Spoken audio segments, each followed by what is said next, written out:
Chaque jour, Charles et Carole vous présentent la leçon de l'école du sabbat.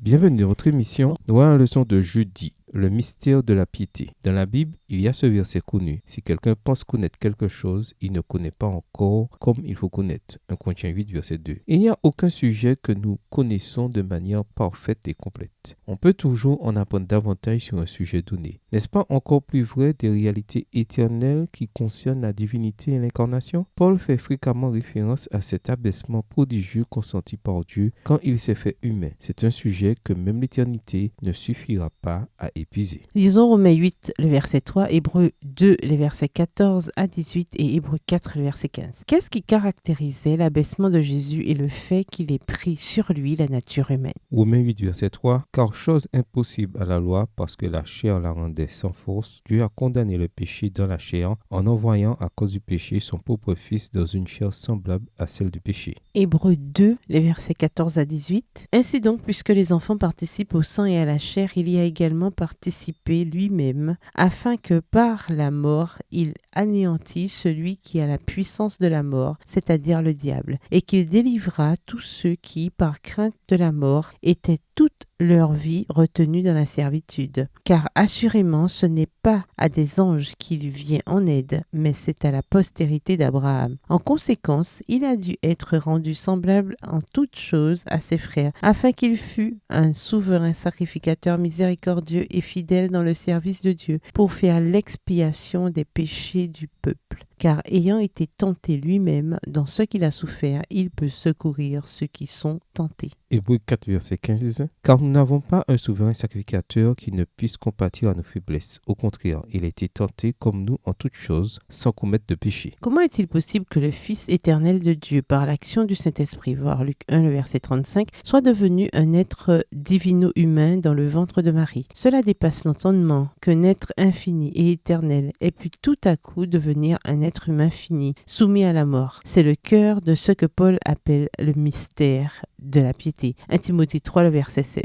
Dans ce merveilleux hymne de Philippiens 2, Paul développe davantage cet abaissement qu'ailleurs dans la Bible. Premièrement, étant en forme de Dieu. Philippiens 2, le verset 6, dans la version Darby. Le mot morphée, forme, fait référence à sa nature divine. Le fait que Jésus était égal au Père, comparé avec Jean 1, le verset 1. Deuxièmement, il s'est vidé de lui-même. Philippiens 2, verset 7. La nature mystérieuse de Jésus qui se vide de toutes ses prérogatives divines pour devenir véritablement humain et être tenté comme nous est inouï. Troisièmement, il s'est humilié lui-même. Philippiens 2, le verset 8 dans la version second 21. En prenant sur lui la nature humaine, Jésus est passé de la suprématie universelle à la condition de serviteur, l'opposé du but de Lucifer. Et quatrièmement, la mort sur la croix. Philippiens 2, verset 8. Aucune mort n'était plus ignominieuse que celle vécue par Jésus planifiée avec le Père lors du conseil de paix. Zacharie 6, verset 13, version Darby. Illustré auparavant quand Moïse éleva le serpent. Nombre 21, verset 9, Jean 3, verset 14. Et devenant ainsi celui qui n'a pas connu le péché, il a fait pour nous pécher afin qu'en lui nous devenions justice de Dieu. 2 Corinthiens 5, verset 21. Comment peut-on et doit-on se concentrer sur ce que Jésus a fait pour nous à la croix, voir la croix comme notre exemple d'abandon et d'humilité, devenir plus humble et aussi plus soumis à Dieu. Au revoir. Et à demain si Dieu veut.